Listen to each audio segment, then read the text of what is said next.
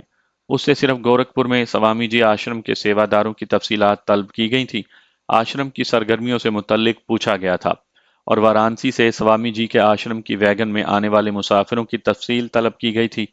اس سارے گورکھ دھندے کا پس منظر کیا تھا یا اس کا پیش منظر کیا ہوگا؟ ان سوالات پر مغز ماری کرنے سے انسپیکٹر چندو رام کو کیا حاصل ہوتا؟ اس کی سروسز کا تو ایک ہی مطلب تھا کہ کسی بھی طرح اپنے صاحب کی ہمدردی حاصل کر کے یہاں کا مکمل انچارج بن جائے۔ اس کی طرف سے باقی سب کچھ بھاڑ میں جاتا۔ انسپیکٹر چندو کی روانگی کے بعد آشیش کمار بھی وہاں سے نکل گیا۔ اس کا رخ گورکھپور کے کینٹونمنٹ ایریا کی طرف تھا۔ قریباً 20 منٹ کے بعد وہ میجر شیام کے سامنے بیٹھا تھا۔ میجر شیام کے لیے اس کی اچانک آمد حیرت اور خوشی کا باعث تھی، اور دونوں نے بغل گیر ہو کر گرم جوشی سے معانقہ کیا تھا۔ میجر شیام سے اس کی ملاقات 2 سال کے بعد ہو رہی تھی۔ اس دوران دونوں کا فون پر کبھی کبھی رابطہ ہو جاتا تھا، لیکن بالمشافہ وہ 2 سال بعد مل رہے تھے۔ دونوں ایک دوسرے کے بہترین دوست رہے تھے۔ دونوں نے زندگی کے کچھ مشکل ایام اکٹھے گزارے تھے۔ میجر شیام کو وہ تل ابیب کے ایس جی سینٹر میں اپنی خصوصی اور خفیہ ٹریننگ کا ایک ایک لمحہ یاد تھا۔ اس ٹریننگ میں اس کا دوسرا ساتھی آشیش کمار تھا، جو راہ کی طرف سے اس کورس میں شامل تھا۔ ان کا گروپ 15 افسروں پر مشتمل تھا، لیکن سب ایک دوسرے سے کھچے کھچے رہتے تھے۔ صرف آشیش کمار اور شیام، جو ان دنوں کیپٹن تھا، ایک دوسرے کے بہت نزدیک آ گئے تھے۔ اس کی اہم وجہ دونوں کی مشترکہ دلچسپیاں تھیں۔ دونوں ایک ہی برانڈ کی شراب اور ایک ہی طرح کی لڑکیاں پسند کرتے تھے۔ دونوں کے بہت سے مشاغل ایک دوسرے سے ملتے تھے۔ یہ 3 ماہ کا انتہائی سخت اور جان لیوا کورس تھا، جس میں انہیں اپنے ٹارگٹ تک پہنچنے اور اسے مارنے کے طریقے بتائے جاتے تھے۔ کیپٹن شیام آرمی انٹیلیجنس اور آشیش کمار راہ کی طرف سے اس کورس میں شامل تھا۔ دونوں بڑا اچھا اور یادگار وقت گزار چکے تھے۔ ان 3 ماہ میں ایک ہی کمرے میں رہنے کی وجہ سے دونوں ایک دوسرے کے بہت قریب آ گئے تھے۔ Surprise visit? میجر شیام نے حسب عادت کہا لگاتے ہوئے اس سے دریافت کیا۔ ہاں، آشیش کمار نے مختصر سا جواب دیا، پھر اسے اپنی آمد کے مقصد سے آگاہ کرنے کے لیے ساری کہانی سنا دی۔ تو یہ بات ہے؟ میجر شیام نے معنی خیز نگاہوں سے اسے دیکھتے ہوئے کہا۔ ہاں، تم چونکہ سرحدی علاقے کے کیڑے سمجھے جاتے ہو، اور میں تمہارے علاوہ اور کسی پر اعتماد بھی نہیں کر سکتا، ایجنسی کے کسی ساتھی پر بھی نہیں، آشیش کمار نے فیصلہ کن لہجے میں کہا۔ ٹھیک ہے پارٹنر، ہمیں کیا کرنا ہے؟ اس نے دریافت کیا۔ 2 دن کی چھٹی لے کر میرے ساتھ چلو، آشیش کمار نے عجیب و غریب فرمائش کر دی۔ میجر شیام اس کی طرف دیکھ کر مسکرایا۔ وہ سمجھ گیا تھا کہ اس کا دوست موساد کی اکیڈمی میں سیکھے ہوئے داؤ آزمانے جا رہا ہے۔ بے وے آف ڈسیپشن، یعنی دھوکے سے کام نکالو۔ اس کا سنہری سبق پڑھایا اور سمجھایا گیا تھا۔ کب جانا ہے؟ میجر شیام نے پوچھا۔ آج، بلکہ ابھی، آشیش کمار نے جواب دیا۔ آج تو کسی صورت جان نہیں چھٹتی پارٹنر۔ ہاں، 3 بجے دن کے بعد میں تمہارے ہر حکم کی تعمیل کر سکوں گا۔ آج بریگیڈیئر صاحب موجود ہیں، اس نے کہا۔ آشیش کمار نے گھڑی کی طرف دیکھا۔ دوپہر کے 11 بج رہے تھے، اور وہ جانتا تھا کہ فوج کے ڈسپلن کے مطابق واقعی آج یہ ممکن نہیں۔ بادل نخواستہ اس نے 3 بجے تک انتظار کرنے کا فیصلہ کیا۔ اس کے علاوہ اور کوئی راستہ موجود نہیں تھا۔ بھارت کی نارتھ ایسٹرن ریلوے کا ہیڈ کوارٹر ہونے کی وجہ سے گورکھپور بڑا جنکشن تھا۔ اس وقت صبح کے 10 بج رہے تھے اور دونوں نوتنوا کی طرف جانے والی ٹرین کے منتظر تھے۔ گورکھپور سے سناولی تک کا سفر نروپا رائے نے آف دی ریکارڈ کرنے کا فیصلہ کیا تھا۔ اس نے اپنی ٹریننگ کے دوران سناولی اور لمبینی میں خاصا وقت گزارا تھا، اور بھارتی انٹیلیجنس کی طرف سے نیپال میں ہونے والے آپریشنز کے لیے استعمال میں آنے والے لانچنگ پیڈز بھی اس کے علم میں تھے۔ یہ بڑے محفوظ لانچنگ پیڈ، جہاں سے جاسوس غیر قانونی سرحد عبور کرتے ہیں، وہ تھے، اور نروپا کو یقین تھا کہ وہاں سے نعمان بآسانی سرحد عبور کر سکے گا۔ اس نے کسی نامعلوم لیکن بڑے ہی مضبوط جذبے کے تابع نعمان کی سیکیورٹی اور باحفاظت روانگی کو اپنی ذمہ داری جاننا شروع کر دیا تھا، اور نعمان کے متعدد مرتبہ کہنے پر بھی آخری لمحات تک اس کا ساتھ دینے کا فیصلہ کیا تھا۔ نعمان اس مرحلے پر اسے کوئی نیا دکھ نہیں دینا چاہتا تھا۔ اس کی خواہش تھی کہ جیسے بھی ممکن ہو، کم از کم نروپا رائے اس بوجھ سے نجات حاصل کر لے جو اس کے دل پر آن پڑا ہے۔ نروپا رائے نے سناولی کے لیے 2 ٹکٹ خریدے تھے اور اب دونوں سرحدی علاقے کی طرف جانے والی ٹرین میں سوار ہو چکے تھے۔ اس ٹرین پر معمول کی نگرانی موجود تھی، لیکن دونوں نے سوامی جی آشرم کے بڑے بڑے چولے پہن رکھے تھے، اور سوامی جی کے لیے یہاں لوگوں کے دلوں میں بہت احترام موجود تھا۔ ان کے ساتھ ٹرین میں زیادہ تعداد غیر ملکیوں ہی کی تھی جو سرحد عبور کر کے نیپال جانا چاہتے تھے اور سناولی کی طرف جا رہے تھے۔ سناولی سے قریباً 8 کلومیٹر پہلے ہی نروپا نے اسے اپنے ساتھ اترنے کا اشارہ کیا اور دونوں باہر آ گئے۔ اس جگہ کا نام نوٹنوا تھا، اور ایک سنگ میل پر سناولی کے یہاں سے 8 کلومیٹر دور ہونے کی خبر دی گئی تھی۔ یہاں سے باقی سفر پیدل کرنا ہے نعمان، اس نے چھوٹے سے اسٹیشن کے باہر آ کر نعمان سے کہا۔ ٹھیک ہے، جیسے تمہاری مرضی، نعمان نے ساتھ کیا۔ میرے خیال سے اب ان کپڑوں سے نجات حاصل کر لو۔ اس نے سوامی جی آشرم کے 11ویں چولے کی طرف اشارہ کیا۔ اوکے، نعمان نے اس بات میں سر ہلایا اور دونوں چولے اس کے بیگ میں منتقل ہو گئے۔ ٹرین 4 بجے سناولی اسٹیشن پر پہنچی تھی اور دونوں وہاں موجود تھے۔ دونوں نے بھیس بدل رکھے تھے، ان کی پہچان ممکن نہیں تھی۔ صرف نروپا رائے ہی اشیش کمار کو پہچان سکتی تھی۔ اشیش کمار کو خصوصی ہیلی کاپٹر کے ذریعے روانگی سے پہلے اس بات کا علم ہو چکا تھا کہ نروپا رائے کسی پروگرام کے بغیر اچانک اپنے وارانسی والے مہمان کے ساتھ سناولی کی طرف روانہ ہو گئی ہے۔ یہ آخری خدمت تھی جو اس نے انسپیکٹر چندو رام کے ذریعے لی، اور اب اسے یقین ہو چکا تھا کہ یہ مہمان کون ہو سکتا ہے۔ اس پر اس خبر سے نشہ طاری ہو گیا تھا۔ اب وہ آسانی سے نعمان اور نروپا رائے دونوں کا شکار کھیل کر جہاں اپنی انانیت کو تسکین دے سکتا تھا، وہاں ایجنسی میں اپنی گمشدہ عزت آسانی سے بحال کر کے اپنے حاسدین کے منہ ہمیشہ کے لیے بند کروا سکتا تھا۔ آرمی انٹیلیجنس کا اہم آفیسر ہونے کے ناطے میجر شیام نے سناولی کے لیے ہیلی کاپٹر سروس حاصل کر لی تھی۔ اپنے دوست اشیش کمار کی شدید خواہش پر اس نے یہ سروس بھی آف دا ریکارڈ ہی رکھی تھی، اور واقعی 2 دن کی چھٹی لے کر اس کے ساتھ سرکاری کام پر جا رہا تھا۔ ٹرین 4 بجے سناولی پہنچی تھی، جسے میجر شیام نے آدھا گھنٹہ مزید لیٹ کروا دیا تھا، کیونکہ ان دونوں کا وہاں پہلے سے موجود ہونا ضروری تھا۔ دونوں نے اپنے کپڑوں میں اوزی گن چھپا رکھی تھی اور اب اپنے شکار کے منتظر تھے۔ ٹرین کے مسافر جس پلیٹ فارم پر اتر کر باہر آئے تھے، وہاں صرف ایک راستہ بنایا گیا تھا، اور اس راستے پر وہ دونوں موجود تھے۔ دونوں کے لیے یہ بات حیران کن تھی کہ ان مسافروں میں نروپا رائے اور نعمان شامل نہیں۔ کھیل شروع ہو گیا پارٹنر، اس نے میجر شیام کے کندھے پر دباؤ ڈالتے ہوئے کہا۔ شیام نے وضاحت طلب نظروں سے اس کی طرف دیکھا۔